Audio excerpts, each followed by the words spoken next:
Glória a Deus.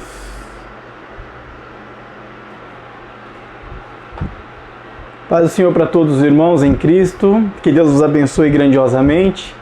Mais uma vez estamos transmitindo a nossa live de ensino, o nosso momento de ensino da Igreja da Multiforme Graça de Deus. Estamos falando sobre o livro do Apocalipse e todas as sextas aqui nós estamos a partir das 18h30 interpretando este livro, por isso nós estamos chamando de Maratona Apocalíptica, onde nós estamos interpretando verso por verso, texto por texto, passagem por passagem. E nós trabalhamos já o capítulo de número 15 no ensino anterior, e agora demos já início no capítulo de número 16, e agora nós vamos dar continuidade ao capítulo de número 16. Os irmãos lembram que nós estamos falando das 7 taças, tá? E nós estamos associando as taças às 7 trombetas e interpretando as taças de acordo com que as 7 trombetas nos disponibiliza. Nós já trabalhamos, já falamos sobre as 7 trombetas. Nós estamos falando sobre as 7 taças.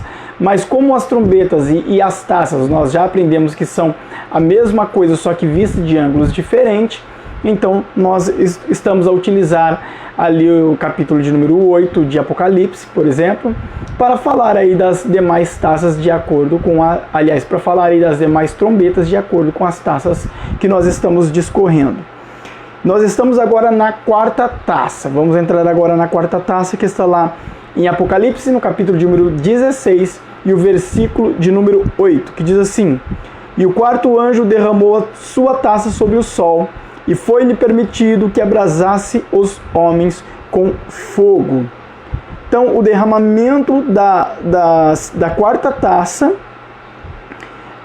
sobre o sol, e os homens são abrasados com fogo. Tá? Aqui está falando de calor intenso provindo de raios solares. Tá, ok? Então, no período da grande tribulação, nesse derramamento da 4ª taça, os raios solares se tornarão mais intensos, a ponto ali das pessoas ser abrasadas. Vamos lá então agora para a trombeta de número 4. Nós estamos falando das taças, tá, amados? Mas vamos trazer aqui a trombeta para a gente poder entender. Vamos falar da trombeta de número 4, que está lá em Apocalipse 8:12. Nós já falamos sobre isso, tá? "E o 4º anjo tocou a sua trombeta, e foi ferida a 1/3 parte do sol, e a 1/3 parte da lua, e a 1/3 parte das estrelas, para que a 1/3 parte deles se escurecesse, e a 1/3 parte do dia não brilhasse, e semelhante à noite", ou seja, tornasse semelhante à noite. Então note que a 4ª trombeta, o que ocorre é que o sol é ferido, não permitindo que a 1/3 parte do dia brilhe, tá? Então a 4ª taça, ela é derramada onde? Sobre o sol. E na 4ª trombeta, o que é ferido? O sol. Tá bom que é ferido a lua e também é ferido as estrelas, mas o sol é ferido. Então note que tanto na 4ª taça como na 4ª trombeta, o sol ele está em destaque e ele é atingido tanto pela taça como pela trombeta. Então aí nós entendemos que a 4ª taça também é a 4ª trombeta. Então quando o anjo ele derrama a 4ª taça, aliás, o anjo toca a 4ª trombeta, vem um anjo e derrama a 4ª taça, tá ok? Só que na 4ª taça fala que os homens foram abrasados com fogo. Na 4ª trombeta não diz isso. Por quê? Porque nós já falamos sobre isso, é o ângulo de visão diferente que João está tendo.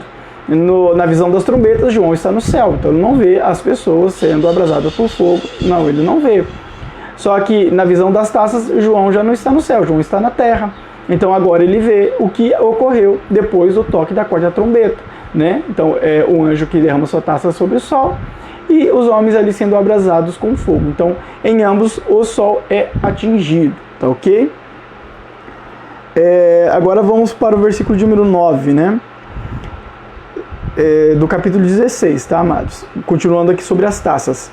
"E os homens foram abrasados com grandes calores e blasfemaram o nome de Deus, que tem poder sobre estas pragas, e não se arrependeram para lhe darem glória." O verso de número 9, que nós lemos no capítulo 16, ele está mostrando a obstinação do ser humano. Não que nos dias de hoje não exista, existe. Mas nesta época, que neste período, a obstinação do ser humano será maior. O que é a obstinação? É o mesmo que teimosia, tá? É seguir o seu próprio ego, o seu próprio eu, a sua própria vontade. É teimar, tá? E é isso que está acontecendo aqui, neste período aqui. Tá, ok? Então, eles estão vendo que há algo acontecendo sobrenatural, estão sendo abrasados ali por causa do calor do sol, e mesmo assim eles não dão glória a Deus, eles não se arrependem. Pelo contrário, eles começam a blasfemar contra Deus. Tá? Vamos agora para a taça de número 5. Apocalipse 16, verso de número 10. Ó. E o quinto anjo derramou a sua taça sobre o trono da besta, e o seu reino se fez tenebroso, e eles mordiam as suas línguas de dor. Então, o quinto anjo derrama a sua taça, ele é derramado sobre o trono da besta, e o texto ele fala de modo assim, entre aspas, obscuro, né? Dizendo que o reino da besta se fez tenebroso e eles mordiam a sua língua de dor, tá? Esta palavra tenebroso aqui, né, vem do grego skotó, que significa escurecer. Ou seja, o reino da besta se tornou escuro, se escureceu. Está falando aqui do o sentido negativo em relação ao bem-estar. Ou seja, pessoas estavam bem com o reino da besta, e agora por conta desta taça aqui, eles já não estavam mais em paz. Até o texto diz, né? Mordiam as suas línguas de dor, ou seja, o derramamento desta quinta taça tirou a tranquilidade, né, o bem-estar daqueles que estavam ali no reino da besta, que apoiavam e que viviam aquele reino, tá? Ou que viviam não, né? Que viverão aquele reino, que vão apoiar, aliás, que irão apoiar e que vão viver este reino da besta, tá bom? Está aqui no futuro, né? Então é isso que ocorre no versículo de número 10. E quando diz mordia a língua de dor, está falando sobre algo que venha feri-los, tá?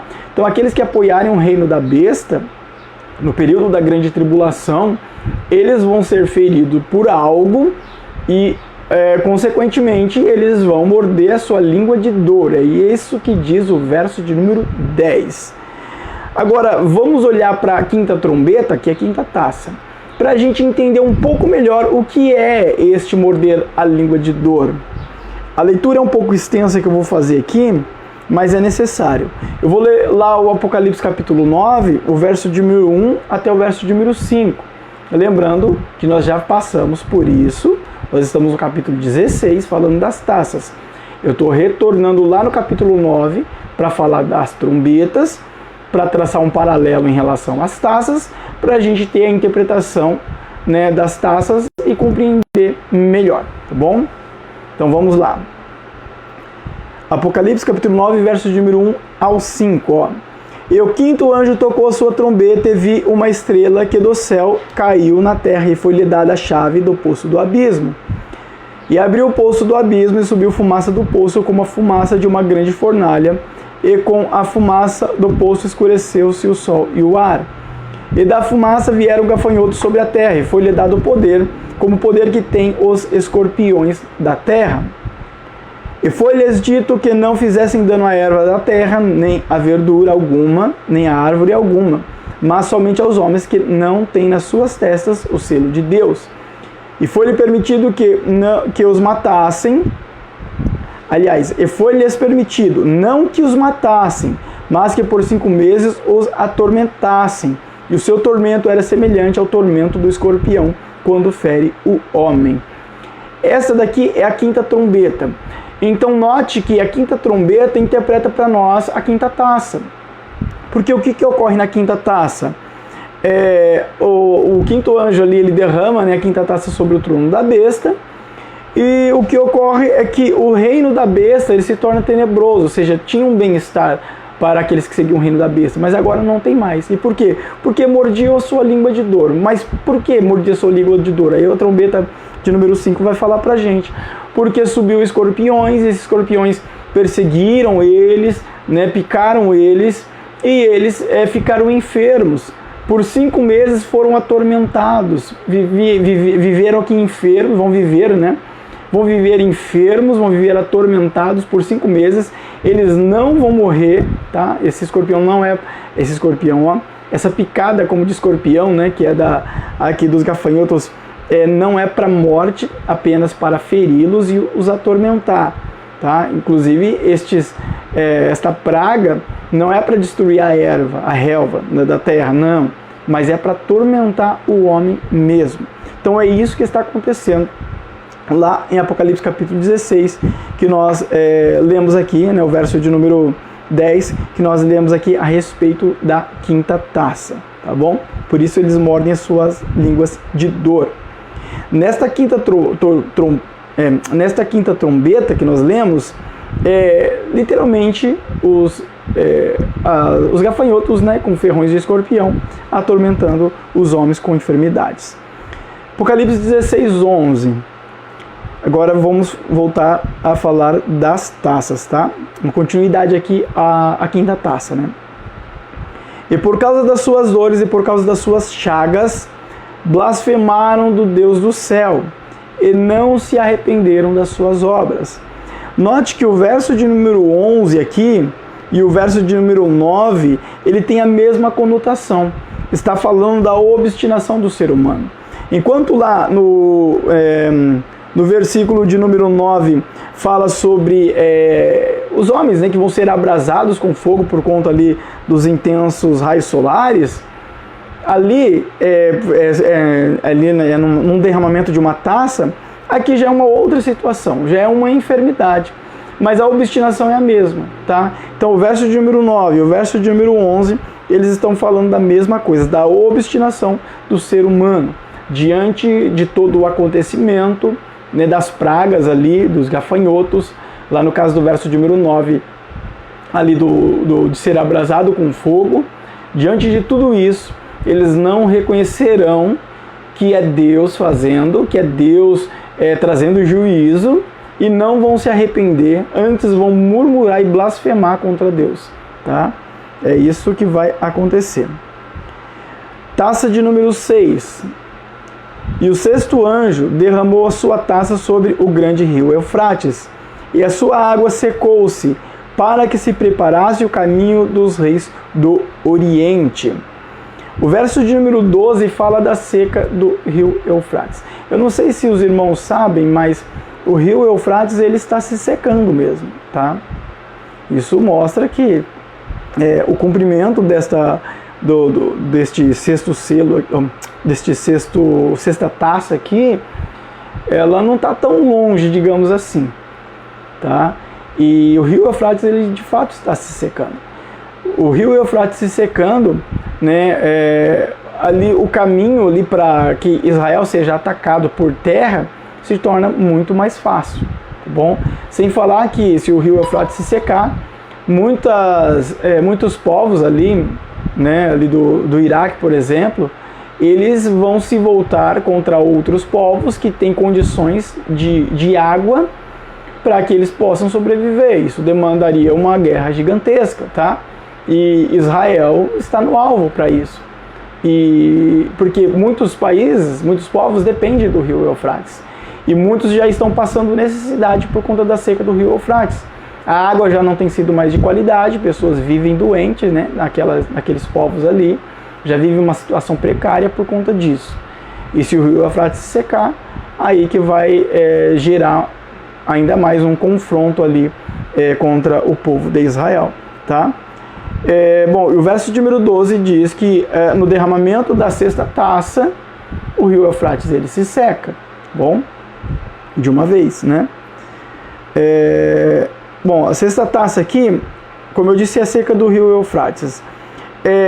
Agora vamos ver para a trombeta de número 6, que nós estamos falando da sexta taça.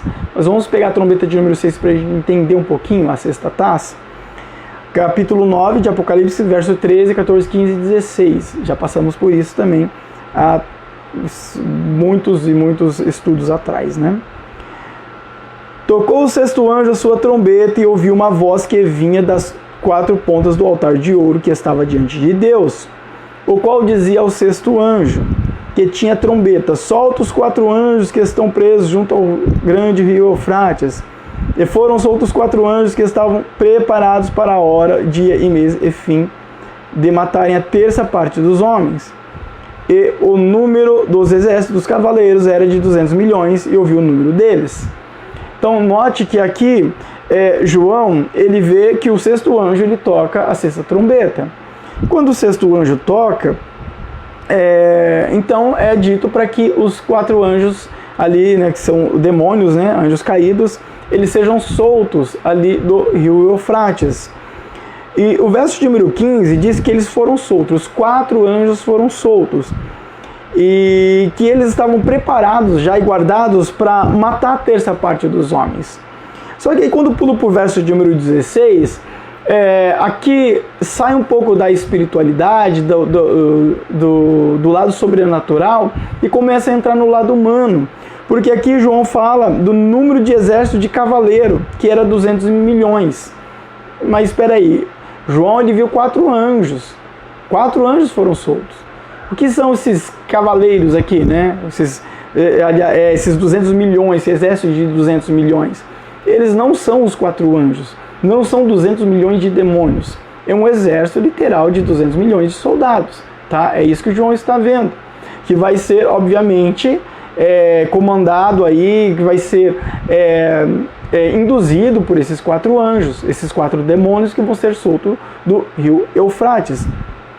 Por isso que quando há o derramamento da 6ª taça, ali sobre o rio Eufrates, diz que o caminho para os reis, né, está preparado para a guerra. Tá? Então vou ler de novo lá o capítulo 16, verso número 12. Ó, e o 6º anjo derramou a sua taça sobre o grande rio Eufrates, e a sua água se secou, para que se preparasse o caminho dos reis do Oriente.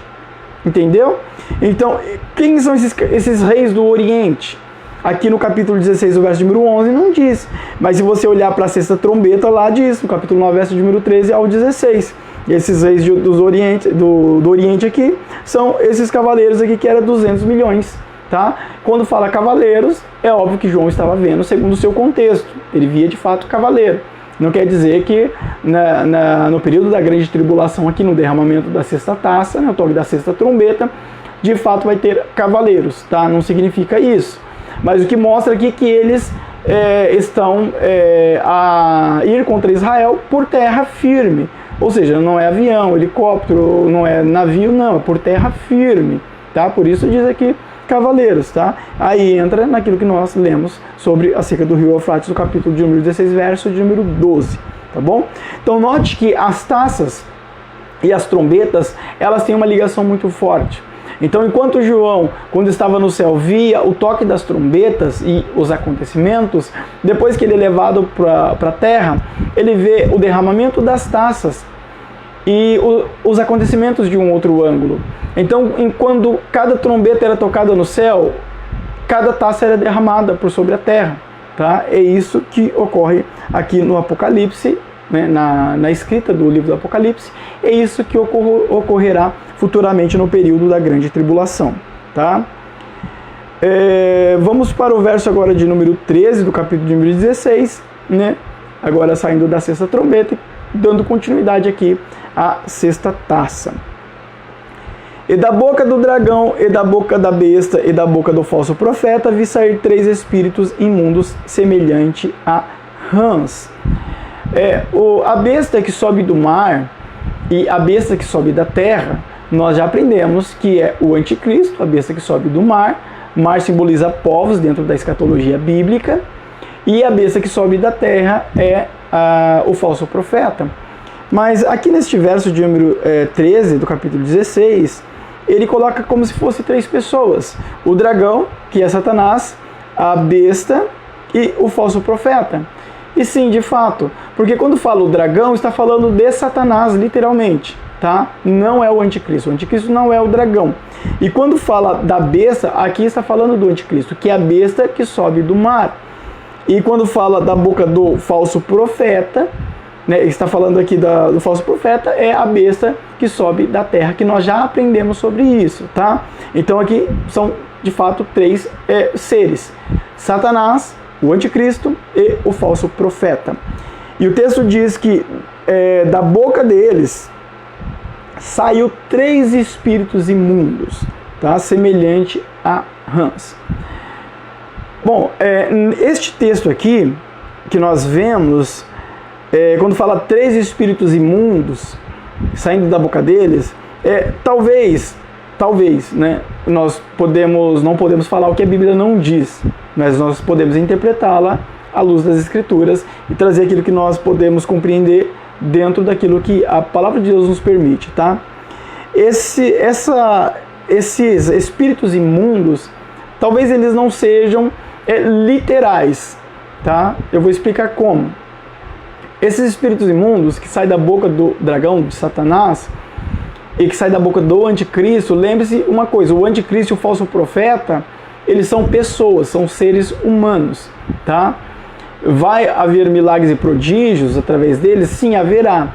Mas sair um espírito imundo da boca deles, na concepção de muitos, seria estranho. Mas como nós estamos no período da grande tribulação e muita coisa estranha está acontecendo, então não seria de se duvidar.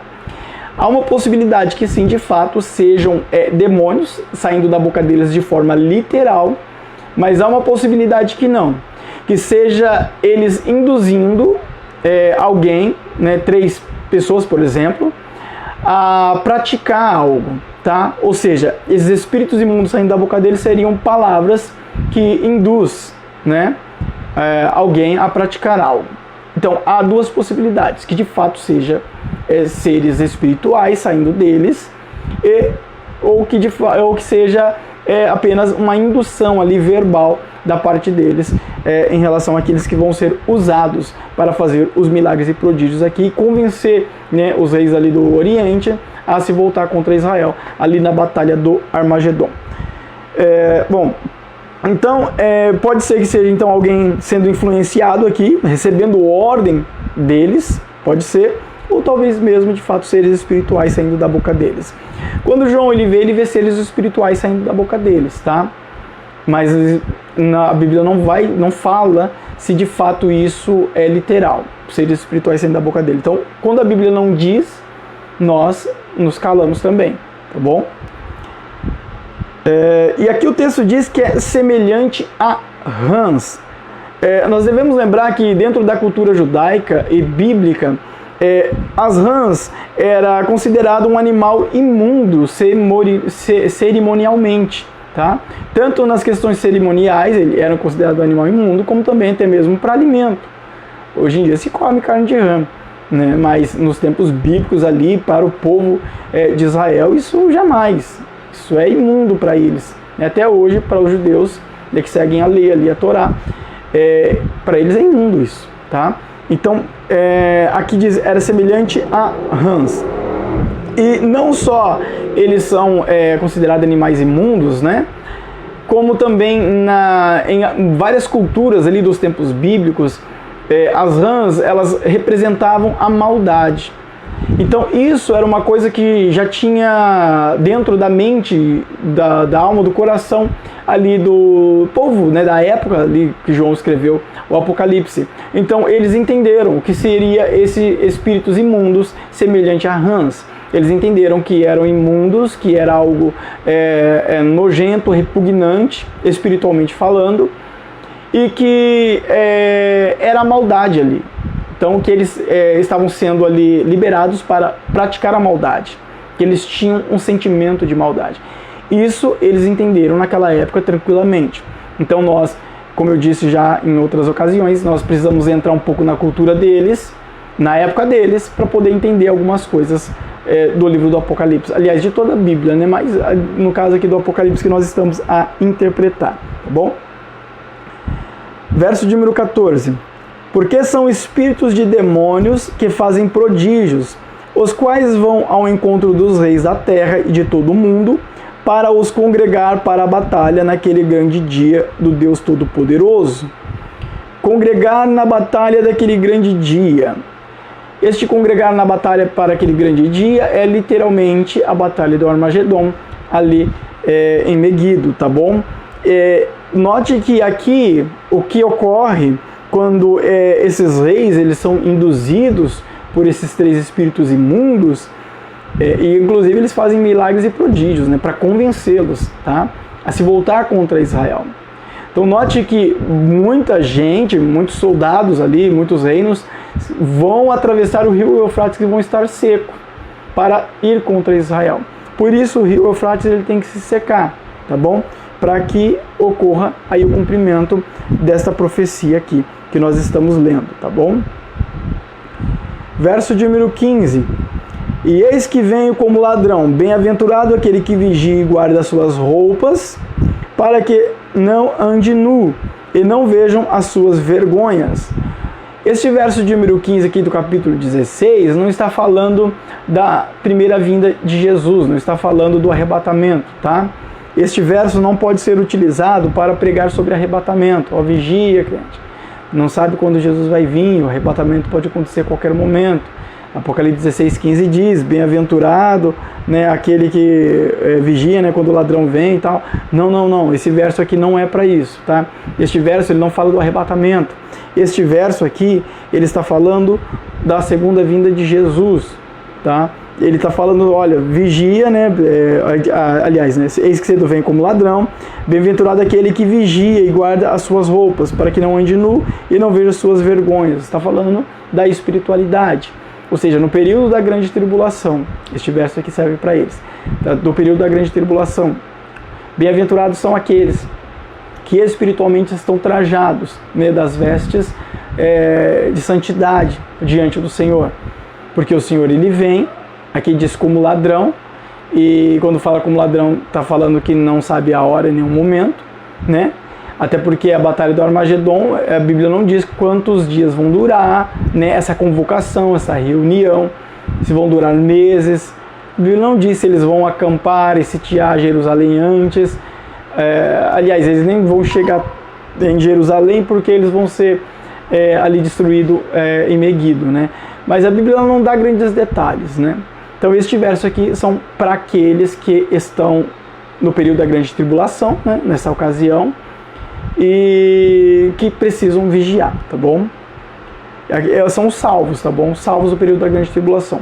Então a igreja será arrebatada, aqueles que ficarem, muitos que não subiram, não foram arrebatados porque não estavam vigilantes, vão continuar seguindo sua vida com Cristo, passando pelo período da grande tribulação, sendo perseguido pelo anticristo, pelo falso profeta, né, sendo perseguido por Satanás, e vai sofrer muita perseguição, muita coisa, muitos mártires vão ter, né, muitos mártires neste período da grande tribulação. Muita gente vai sofrer, muitos vão negar o Senhor, não vão conseguir, outros vão se manter firmes até o último minuto, e é para esses que estão se mantendo firmes que Deus está falando, que Jesus está falando aqui através do apóstolo João. Verso de número 16. E os congregaram no lugar que em hebreu se chama Armagedon. Armagedon significa, né, em hebraico ali, Armagedon, mas significa montanha de Meguido, tá? Então essa é a batalha do Armagedon. Essa é a guerra contra Israel, em que todos os povos se reúnem contra Israel. Então quando o anticristo ele surge como o Messias prometido para o povo de Israel. Eles vão entender que ele é o Messias, já que eles não acreditam em Jesus como Messias. Durante 3 anos e meio terá um período, um reino, né, de paz da parte do anticristo. Depois desses 3 anos e meio ele vai se rebelar. O povo de Israel vai tentar afastar ele e tal.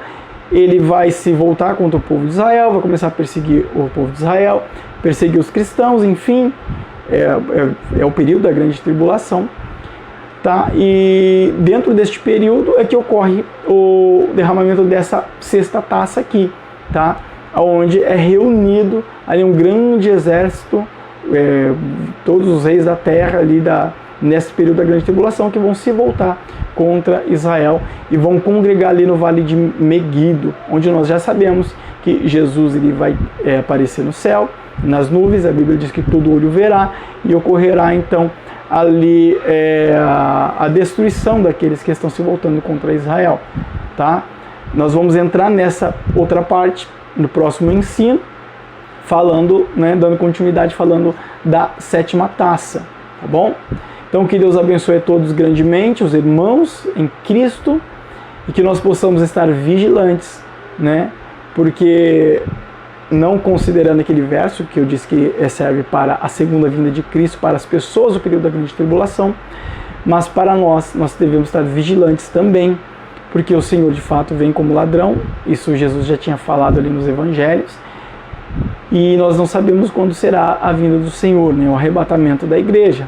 A Bíblia nos diz que é um abrir e fechar de olhos, ou seja, 5 milésimos de segundo, né, mal dá para contar, é muito rápido. Por isso nós temos que estar no querer e na vontade de Deus, para que nós possamos estar no reino dos céus, sendo ali noiva do Cordeiro. Então que Deus nos ajude, nos abençoe e nos fortaleça para que nós consigamos isso. E o Senhor Deus é aquele que nos dá a vitória, né? Que Deus abençoe a todos grandemente. Vamos orar. Senhor Jesus, obrigado por tudo. Abençoe a cada irmão, cada irmã, cada família, cada lar. Dê do teu livramento. Guarda e protege cada um, Senhor. Que todo mal que tem se levantado caia por terra e toda obra satânica, Senhor, seja desfeita. E que o nome do Senhor, acima de todas as coisas, seja glorificado. Nos fortaleça, Pai, nos dê paz, para que nós possamos cada dia mais crescer em Ti e poder, Senhor, viver o Teu sobrenatural. Nos dê graça para vencer as dificuldades, Deus. E nos dê, Senhor Jesus, mais e mais alegria no Espírito para continuarmos nessa jornada, aonde sabemos que o Senhor é aquele que nos concede a vitória. Que a graça de nosso Senhor Salvador Jesus Cristo, o amor de nosso Deus, nosso eterno Pai, a comunhão e a consolação do Espírito Santo seja em cada coração, que todos nós possamos dizer amém. Deus abençoe a todos, irmãos. Fica na paz.